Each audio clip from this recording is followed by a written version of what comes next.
Okay, so um, stick with me for a second here. I want you to imagine that you are living in a really nice house. Okay. It has got sturdy walls, a roof that does not leak. You have got comfortable furniture, um, family photos on the mantelpiece. Sounds pretty good. Right. It feels solid. It feels like home. It basically feels real. Which makes sense because it is the only reality you have ever known, right? Exactly. But then one day someone taps you on the shoulder. Maybe it is a stranger or maybe a friend who looks just a little too intense. Uh-oh. And they whisper to you, hey, just so you know, this is not the real house. Wow. Yeah, Okay. they say this is actually a copy. And actually, it is a slightly worse kind of grainier copy of a much better mansion that you used to live in. But you've completely forgotten about You it. have zero memory of it. That is a deeply unsettling thought. It is very much like the classic Plato's cave allegory, Totally. but with a much more sinister architectural twist, I guess. Oh, and just to make it worse, they point out the window at the moon, that beautiful romantic orb that we write poetry about and Oh, everything. right. And they say, oh, and that thing up there, that is not a moon. That is a magnetic control station designed to wipe your memory and keep you trapped in this grainy copy Ugh. forever. Okay. That sounds like the plot of a very intense, high-concept science fiction movie. It really does. Like something the Wachowskis would direct. Yeah, exactly. Okay. But for the subject of our deep dive today, this is not fiction. No, it's not. This is not a screenplay. This is supposedly the fundamental operating system of our reality. So today we are stepping into a worldview that is vast and complex, and frankly, it is pretty mind-bending. It is a lot to take in. We are unpacking a specific source today, which is a conversation between Jorn Luca and Monique Timmers. And Monique is such a fascinating character to guide us through this entire framework. Because she did not start out as, some guru on a mountaintop. Right, she was not always doing this. No, she actually started out as a professional horse rider. Which I love, honestly, because it grounds her so much. Really does. She spent years dealing with large animals and the physical discipline of that, the dirt and grit of the stable. Yeah, very practical, very physical work. But then about 35 years ago, she made this hard pivot. A completely different direction. She transitioned into therapy, became an author, and now she describes herself as a doctor of the soul. A doctor of the soul. And she uses a really specific word to describe how she gets her information. Yes. She calls herself a receiver. Right, and this is crucial for you to understand if you want to grasp her work. Because she is not just sitting at a desk thinking this stuff up. Exactly. She is not claiming to sit down and intellectually brainstorm all these complex theories. She describes her actual writing process as downloading. Downloading. Yeah, she talks about her hand moving automatically. Like channeling. Yes, channeling information that she consciously does not possess.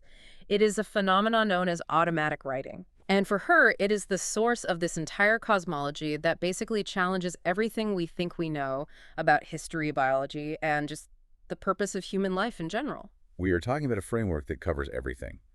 From the idea that Earth is a lower octave simulation, to the claim that the moon is a trap for human souls. It goes deep. And even to the idea that viruses, at least as we know them, do not actually exist. It is a massive amount of information to process. It really is. But the mission for this deep dive is very specific. We are not here to judge these ideas as true or false in some kind of debunking sense. No, that is not the goal. Our goal is just to step inside Monique Timmers' framework. We want to understand the internal logic of this esoteric worldview, Because she poses a core question that drives all of her work. which is, who are we really? Where do we come from? And why are we on this earth? And her answers to those questions suggest that humanity is currently standing at this massive fork in the road. Like a major decision point. Yes, a choice between staying in the simulation or waking up. So let us go ahead and open the door to what we can call the cosmic context. A cosmic context. I like that. This is really the foundation of her entire theory. If you do not get this part, the rest of it just will not make any sense. That is true. So she believes that where we are right now, this physical earth that we walk around on, Yeah. this is not the original creation. Right. She talks about the first creation versus the second creation. Can you break that down for us? What does that actually mean? Sure. So, in her view, there was, and actually still is, a first creation. Okay. Imagine a spiritual, highly refined world. She describes it as being completely full of light, Like a perfect version of this world. Yeah, with nature that looks somewhat like ours, but in a much higher, much more perfect state. So no decay, No decay, no predation, no suffering whatsoever. That is the original blueprint. the ultimate reality. Exactly. And that is where we as spirits are actually from originally. Okay, so if that is the first creation, then what is this place? What is the second creation? She calls it the copy. The copy. Or she uses this musical terminology that I actually find really helpful. She refers to our reality as a lower octave. A lower octave. Oh, I really like that analogy. Right. So think about it like on a piano. If you play a middle C, it is bright and it is clear. Yes. But if you go down to play the low C, it is the exact same note. But it is heavier. It is heavier and deeper and thicker. Exactly. It is denser. It literally vibrates slower. Oh, So the theory is that there was this event known as the fall, the fall. and this current reality, this dense, heavy octave, was constructed by entities she refers to as demiurges or archons. No, demiurge and archon. Those terms that go way back, right? Oh, yeah. She did not just invent those words for her books. No, not at all. This is deeply rooted in Gnosticism, Right, the Gnostics. which was a spiritual movement that was very prominent in the first few centuries AD.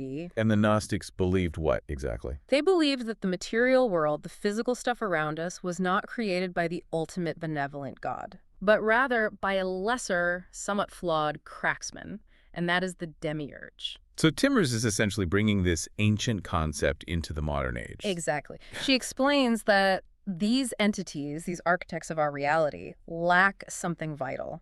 They lack the God spark. What does that actually mean, though, lacking the God spark? It means they completely lack the ability to create something from nothing. Ah, They do not have that connection to the ultimate source. They cannot create original life. They cannot generate original light. so they are limited, Very limited. They can only copy what already exists. which explains the term the copy. Right.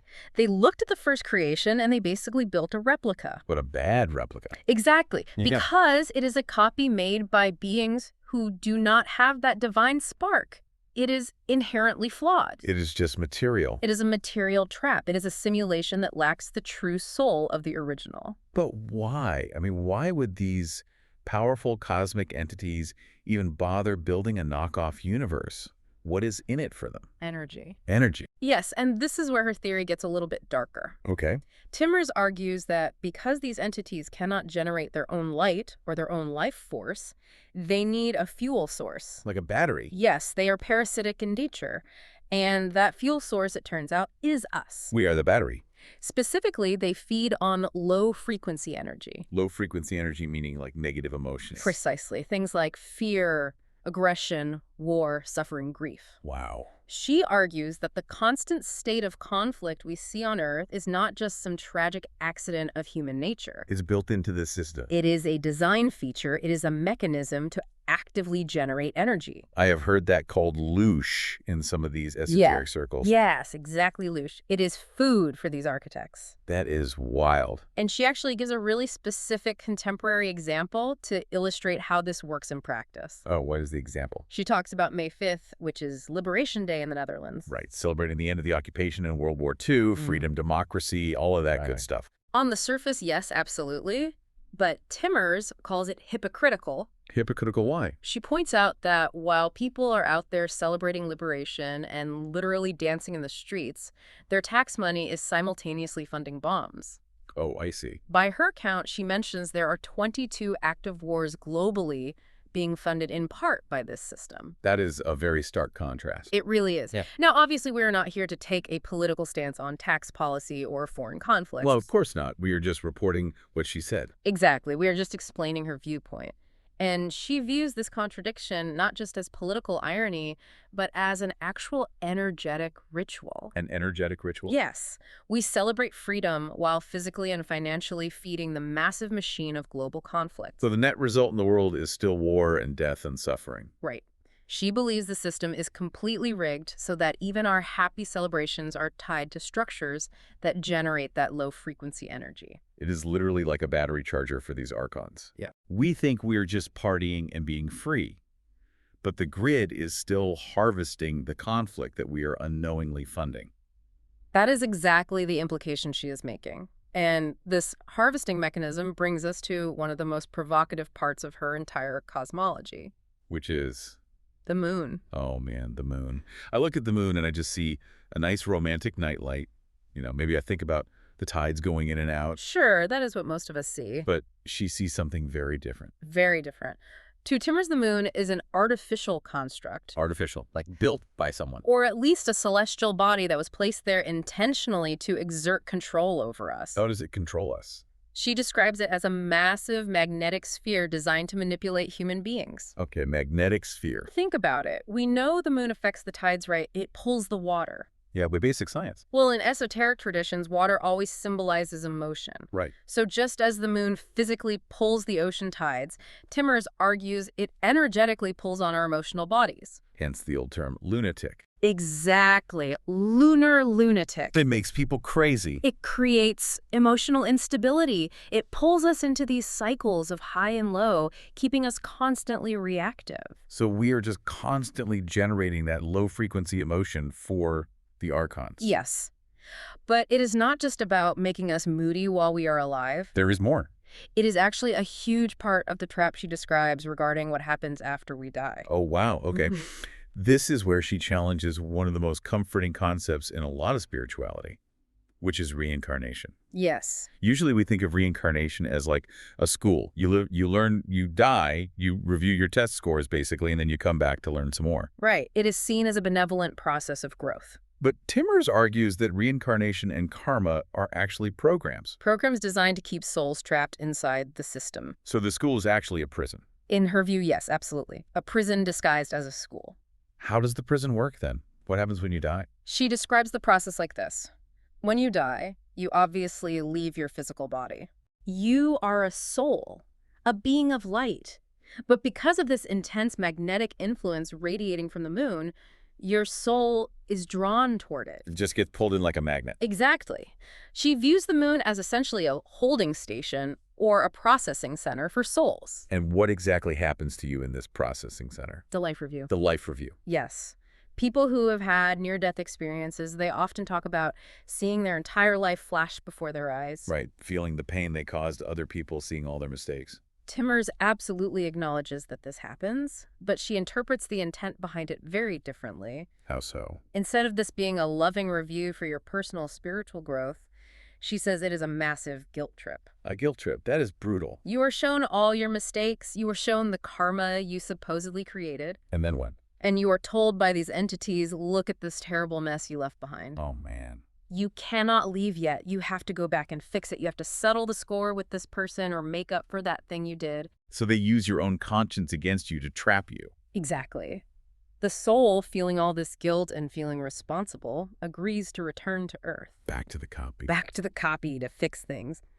But Timbers says it is a rigged game from the start. Because once you were back in the lower octave, Right. Once you are back in this dense, heavy, low-frequency world, you inevitably create more karma. you cannot help it. You get angry, you get scared, you make new mistakes. It is unavoidable in this density. And so the debt never actually gets paid off. Never.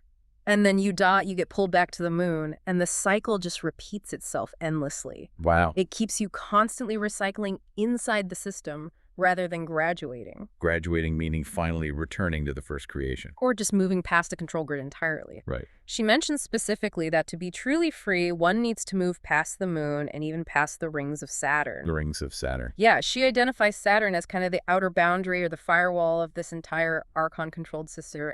You have to get past that to reach the free universe. That is just heavy. I mean, it flips the whole script on the idea of working through your karma. It really does. It implies that focusing on your past mistakes and trying to fix them is exactly the thing that keeps you stuck in the loop. And that realization is a perfect transition to the next major theme she discusses. Which is what? The shift in eras. Because according to Timbers, the rules of this whole game are fundamentally changing right now. Changing how? We are moving out of the age of Pisces and into the age of Aquarius. Okay, we hear about the age of Aquarius in pop culture all the time. It is a song, it is a meme. Right. But Timbers has a very technical definition for it. This shift does not it is not just about a change in fashion or listening to different music. No, it is elemental. It is a shift in the literal physics of our reality. When did this start? She pinpoints the major shift beginning around the year 2012. Okay, 2012. That year comes up a lot. It does. And she frames this as a shift in dominant elements. So the age of Pisces, which we are leaving behind, was strongly associated with the element of water. Water again. So we are back to emotion. Exactly. Water emotion, and specifically the solar plexus chakra. Right. Timmers notes that her old therapy work, remember, she's been doing therapy for 35 years, it used to be entirely focused on what she calls digging through the mud of the water. What does that mean practically? It means processing trauma, crying it out, endlessly analyzing the past, feeling the pain. Like traditional talk therapy. Exactly. That was the Piscean mode. Deep, heavy emotional processing. And now what is the new mode? Now we are entering Aquarius. Oh, It is the sign of the waterman, but the element is actually air. air. Yes, air. It is associated with the heart, with lightheartedness, and this is crucial to Timmer's theory, electricity. And electricity versus magnetism. This seems to be a huge distinction for her. It is the fundamental shift of our time. She argues that the old world, the moon world, is magnetic. Because it pulls things in. Exactly. It is about gravity weight, pulling in emotions, holding on to that heavy karma. It is sticky. Sticky? Yeah. But the new era, the Aquarian era, is electric. Electric meaning what? It is about radiation. It is about the sun. Instead of pulling things in like a magnet, you radiate energy out. So we are essentially becoming transmitters. Transmitters is a perfect word for it. Wow. She says human beings are literally becoming more electric and connecting more with the outward radiation of the sun rather than the pulling magnetism of the moon. And this has completely changed how she approaches her therapy Yes, practice, right? completely. She actually says she stopped listening to her clients' long stories about their pasts. That is a really bold move for a professional therapist. It is. I mean, you sit down and say, I know you're paying me to listen to you, but please stop talking about your childhood. It sounds incredibly harsh at first, It does. but if you follow her internal logic, it makes sense. If we are in a time where we need to become electric and radiate, then digging into the magnetic heaviness of the past just reinforces that old timeline. It literally lowers your frequency back down into the mud. Exactly. It keeps you trapped. So her philosophy now is focus on the future. Focus entirely on who you want to be, not who you were. She calls this astronomical medicine, right? Yes. Astronomical medicine. I love that phrase. It is healing through your connection to the cosmos rather than digging through your emotional mud. Right. She believes that if you focus on the future and actively create a higher vibration, a higher frequency, What happens to the trauma? the lower vibrations, the trauma, the pain, they naturally just fall away. They simply cannot exist in that higher frequency. She used an analogy in the conversation that I really liked, the spinning top. Yes, the spinning top is a great visual. Think of a kid's spinning top and it is covered in dust and dirt. Okay. You could stop the top from skinning and try to meticulously pick the dust off grain by grain. Which takes forever and is exhausting. Right, that is the old way. That is the Piscean way. But what is the alternative? The alternative is you just spin the top really, really fast. And what happens? Centrifugal force. The dust just naturally flies off on its own. Exactly. It is all about velocity and frequency rather than excavation. That makes so much sense. If you raise your vibration high enough, the trauma simply cannot hold on. It detaches because it is too heavy for that speed. That is such a fascinating and empowering way to look at mental health. It is a total paradigm shift. But let us zoom out for a second from the individual to the civilization level. Okay. Because Timbers has a very distinct view of human history, too. She believes our history is largely falsified or just totally misunderstood. Yes, this brings us to the hidden history section of her work. Right. She completely rejects the linear view of history. The linear view meaning what? The standard idea that we started out as cavemen and we have just been steadily improving until we reached the pinnacle of civilization, which is us today. She does not buy that. Not at all. She sees time as a spiral. A spiral. So we circle back around to the same points, but just at different levels. Exactly. We move through what she calls golden ages, and then we fall into Kali Yugas, or dark ages. Civilizations rise to these incredible, phenomenal heights, perhaps way higher than ours is today, and then they fall into darkness and humanity just forgets everything. So she subscribes to the reset theory. Yes, very much so. The idea that society gets wiped out and literally restarts. Yes. She mentions phenomena like mud floods or the Tartaria theory. Tartaria. This is the idea that a massive cataclysm, possibly a literal flood of soil and mud, buried advanced global civilizations relatively recently in history. What kind of evidence does she point to for that? She points to architectural anomalies, like cities where the true ground floor of old buildings is actually buried 10 meters underground. 10 meters underground. That is like 3 stories deep. Right. And she points to architecture that we simply cannot replicate today, even with all our modern cranes and machines. Like the pyramids. You really cannot talk about alternative history without bringing up the pyramids. The pyramids are always the prime example, and Timmers is absolutely adamant that they were never tombs. That is the mainstream narrative, of course. Yes, but she completely rejects it. She views them as initiation places and energy download stations. Energy download stations. How would a stone pyramid actually work as a download station? Well, she describes them as originally being covered in a very specific metal alloy. Oh, a metal alloy. Yes, which has supposedly since been stripped away or eroded by time, but this metal allowed the structures to actively conduct cosmic energy. So they were basically giant machines. Exactly. Yeah. Spiritual technology used to maintain a direct connection with the higher cosmos during those ancient golden ages. They were like massive antennas keeping the Earth grid fully charged. Yes, and she connects all of this directly to Atlantis. Oh, Atlantis. Let us get into that. She places Atlantis as a literal physical continent located between Europe and America. Okay. And her narrative of the fall of Atlantis is quite classic in esoteric circles. She says they fell because of moral decay, and specifically the misuse of high technology. Misuse how? She specifically mentions atom power, or a form of nuclear-style energy being used destructively. Atom power in ancient times.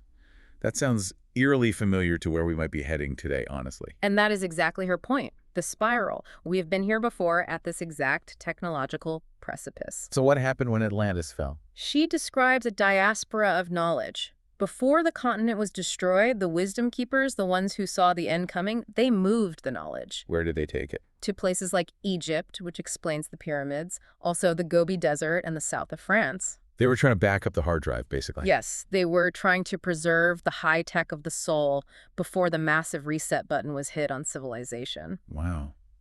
And she also mentions giants. We cannot skip over the giants. No, we definitely cannot skip the giants. She refers to them as the Anunnaki and the Nephilim, right? Yes.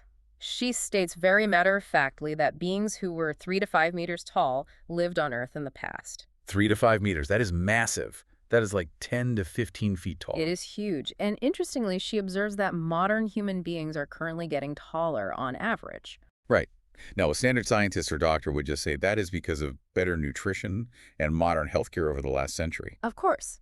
But Timmers sees it completely differently. She sees it as a sign that we are biologically evolving back toward that ancient state. Wow. Or at least we are physically changing as we enter this new electric age.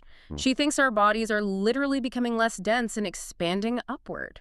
Okay, so we have a hidden history full of resets, giant beings, and advanced energy machines. It is quite the picture. It really is. But let us zoom all the way in now from the giant pyramids down to the microscopic level. Okay. Because her take on human biology is honestly just as radical as her take on history. This is definitely probably the most controversial part of her entire worldview.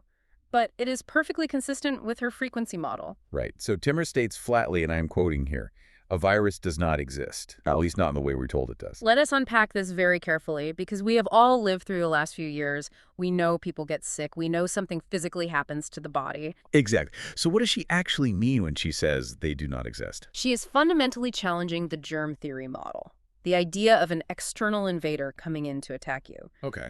She argues that viruses have never actually been seen directly acting as pathogens under a microscope in the way that we can see bacteria acting. Right. She says their existence is inferred through what she calls protein bindings. Protein bindings. Yes. So she rebrands them entirely. She calls them globulins. Globulins, okay. She views these globulins as protein bindings that the body naturally creates itself. They are not invaders.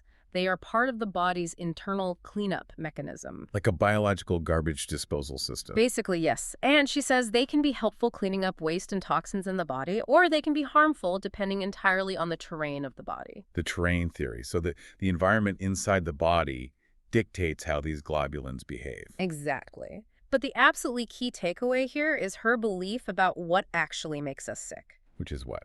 She believes that the fear of the virus is the actual true pathogen. Wait, how does that work? How can an emotion like fear make you physically sick? It all comes back to frequency. Hurts. Yes, hertz or hertz. Yeah. She talks about the Schumann resonance and human resonance. Okay. She claims that a healthy human vibrates at a certain high frequency, let us say 20 plus hertz. When you were feeling good. Right, when you are joyful, when you are connected to nature, when you are being electric, your frequency is high and your body functions perfectly. But fear. Fear creates an immediate chemical reaction in the body.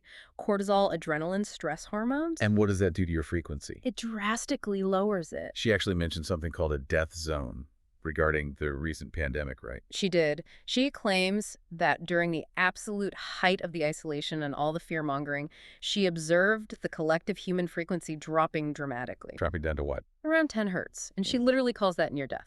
10 hertz is near death. Yes.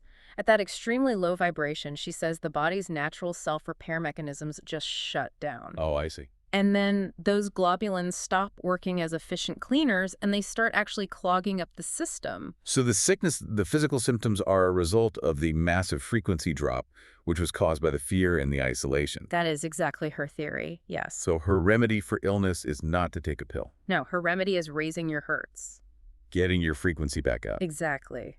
Nature, joy, connection to others. These are not just nice lifestyle choices for her. They're critical biological necessities. She literally views joy as an immune system. Yes, she does. That is wild. She also talks a lot about DNA in this same context, which ties right back to the two worlds theory we started with. Yes, this is her genius code theory. The genius code, explain that. She proposes a theory that humans actually have 12 DNA strands, not just the 2 we see under a microscope. 12 strands, okay. But she says there is a split in those strands. We have 6 strands that contain our karma, or to use her very blunt term, she calls it shit. The shit strands. Yeah. The hereditary burdens, the historical trauma of the copy world, the negative patterns handed down by our ancestors. All the heavy magnetic stuff. Exactly. And what about the other 6 strands? The other 6 strands contain our genius, Genius meaning what? our direct connection to the first creation, our true potential, our God spark. And I'm guessing most of us are currently operating on the karma strands. Historically, yes, absolutely. The karma strands have been heavily dominant. That is exactly why human history just keeps endlessly repeating itself. The spiral of war and suffering. Right. So the goal of her work and the ultimate goal of this grand cosmic shift to the age of Aquarius is to finally clean out those karmic strands. And turn on the genius ones. Yes, to activate the genius strands. She actually mentions using very specific frequencies to do this. How'd she name one? She mentions something called the Veneris code, which she says is related to the frequency of Venus to help trigger this DNA activation. And this whole activation process also connects back to how we use our brains right. Left brain versus right brain. It is all deeply connected. The copy world, the heavy magnetic world, the world of the human doing. The human doing. I like that phrase. That is all left brain dominance. Uh. It is intensely logical, executive disconnected, constantly busy, constantly analyzing everything to death. That sounds like modern society in a nutshell. It is. And the right brain. The first creation, the electric world, the world of the human being, that is right brain. Okay. It is entirely about feeling connection, intuition, and most importantly, receiving. Receiving. That is a huge key word for her. Like we talked about earlier, her being a receiver, being an antenna. Yes. She says the right brain is designed to receive the download from the cosmos, the higher instructions, if you will. And what is the left brain supposed to do? The left brain should just be the hands and feet to execute that download. It is a tool. But we have flipped it upside down. We have completely flipped it. We let the left brain be the leader. We're essentially letting the executive assistant run the entire multinational company. No wonder we all feel so disconnected and burned out. Exactly. We are desperately trying to think our way through life instead of naturally receiving our way through it. Okay, so the mission is clear.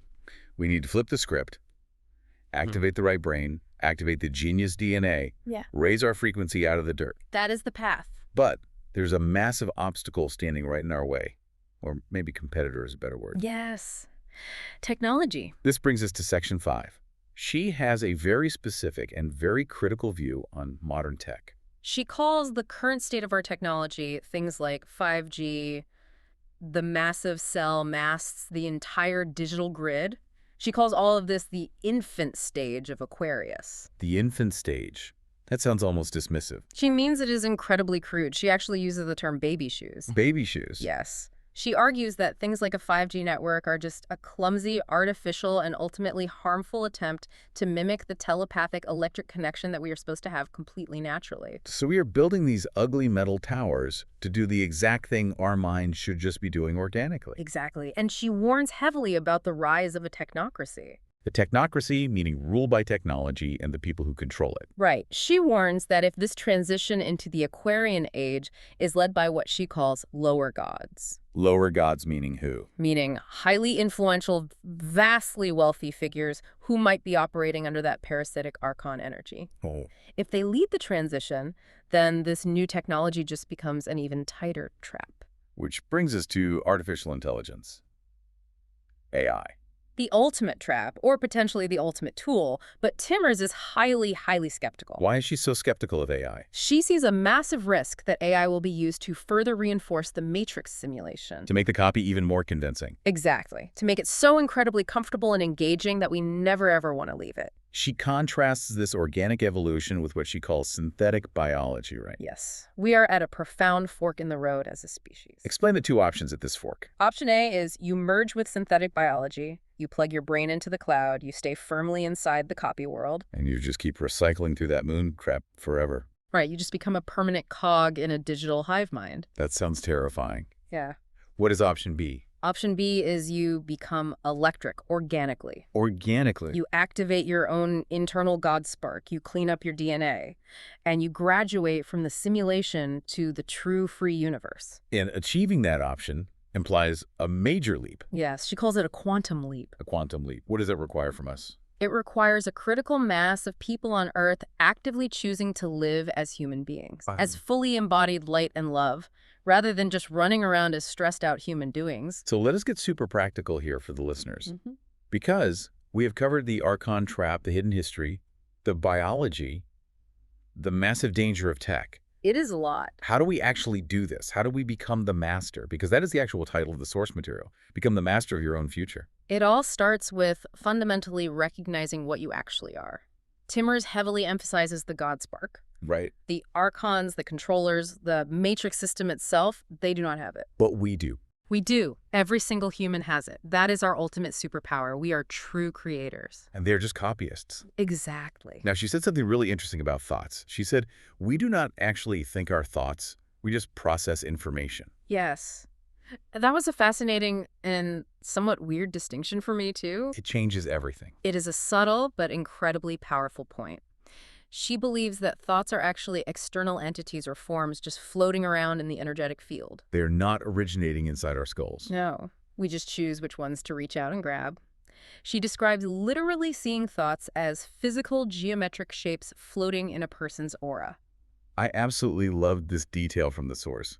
She said the emotion of anger actually looks like hooks. Yes, sharp, jagged, hooked shapes that literally latch onto your energy field and onto other people. Wow. Whereas a high-frequency emotion like devotion or love, she says that actually looks like a beautiful lily shape. So becoming the master means what? Becoming the gatekeeper of your own mind. Precisely. You actively choose which thought forms to accept and which ones to reject. You realize you do not have to identify with every single random thought that floats by your awareness. Just because an angry hook floats by does not mean you have to reach out and grab it. Exactly. Let it float on by. She gave some really incredibly practical advice on how to handle failure too, which I found surprisingly down to earth for someone who talks about archons and moon traps. Oh, yeah. The oops mistake thing. Yes. Oops, mistake. It is brilliant in its absolute simplicity. If you screw something up, if you fall into a really low frequency, if you get irrationally angry, do not beat yourself up over it. Because what happens when you beat yourself up? You create guilt. And guilt is a very low frequency. Guilt feeds the moon trap perfectly. Guilt is heavily magnetic. It just holds you right down in the thick mud. So what do you do instead? You literally just say, oops, mistake. Oops, mistake. You shrug it off and you consciously choose differently the very next time. You keep your personal vibration light. You do not let the momentum of that negativity build up into a whole narrative. Exactly. Just drop it instantly. She also uses nature as a huge guide for this. She told that amazing story about her dog. The dog moving her puppies? Yes. Yeah. It was purely an instinctive action. Right. The dog did not go to the library and read a book on how to be a good mother. She did not sit there and logically analyze the safest road across the yard. No, she just tapped into what Timmers calls a morphogenetic field. A morphogenetic field, Yeah. meaning a field of pure knowing.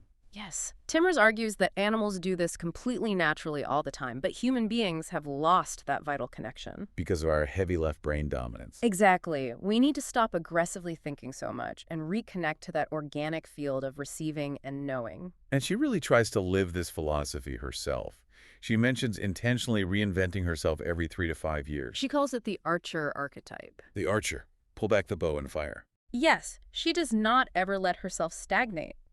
Once she fully masters something or she feels a cycle is finished, she immediately moves on to something new to keep her energy completely fresh. It is a deliberate way of avoiding becoming static. Right. Avoiding becoming magnetic and stuck in one place. She keeps the arrow always moving forward. And finally, the ultimate key to all of this seems to be visualizing the future. Right. That is her ultimate weapon in this whole cosmic battle.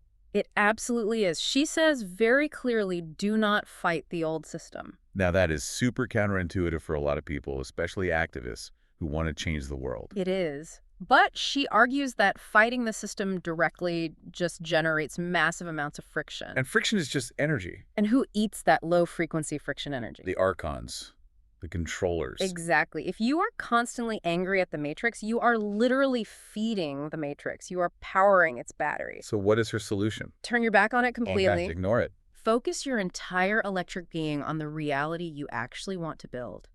Actively create the new high frequency. As she says, you are the master of your own future.